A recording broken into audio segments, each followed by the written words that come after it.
Hello மக்களே! One day down சீரீஸில் டே 10 கடவுள் எல்லாருக்கும் எல்லாமே கொடுத்துட மாட்டார்.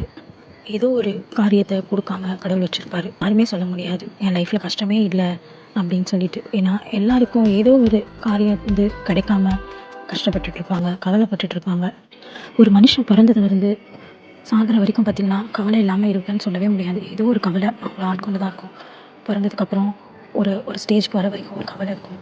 அதுக்கப்புறம் தான் பிள்ளைங்களை நல்லா படிக்க வைக்கணுன்ற கவலை இருக்கும். அதுக்கப்புறம் தான் பிள்ளைங்களை நல்ல காலேஜில் சேர்க்கணும், அதுக்கு தேவையான பணம் வேணும் அப்படின்னு சம்பாதிக்கணும் அப்படின்ற ஒரு கவலை இருக்கணும்.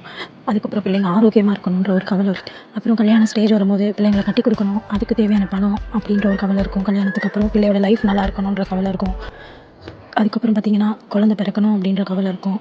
குழந்தை பிறந்ததுக்கப்புறம் அது ஆரோக்கியமாக இருக்கணுன்ற கவலை இருக்கும். இதே லைஃப் ஒரு சர்க்கிள் மாதிரி பார்த்திங்கன்னா அடுத்து அவங்க ஜென்ரேஷன் இப்படி தான் ஓடுது. இதுக்கு நடுவில் எல்லாத்துக்குமே தேவையானது என்ன அப்படின்னு பார்த்திங்கன்னா பணம் மட்டும்தான்.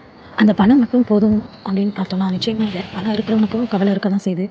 ஏதோ ஒரு குறையினால அவங்க இருப்பாங்க, இல்லை ஏதோ ஒரு வியாதினால இருப்பாங்க. ஸோ இந்த லைஃப் ஜேர்னியில் பார்த்திங்கன்னா எல்லாருமே நம்ம கூட வருவாங்களா அப்படின்னு கேட்டால் நிச்சயமாக கிடையாது.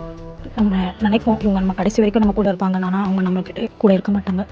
இழப்புகள் நிறையா இருக்கலாம். அதனால் நமக்கான லைஃப்பை நாம தான் வாழணும். யார் நம்ம கூட வந்தாலும் நம்ம கூட வரலனாலும் நம்ம லைஃப்பில் எது நடந்தாலும் நடக்கலைனாலும் சூழ்நிலை எப்படி இருந்தாலும் நாம் உழைச்சா தான் நமக்கு சாப்பாடு.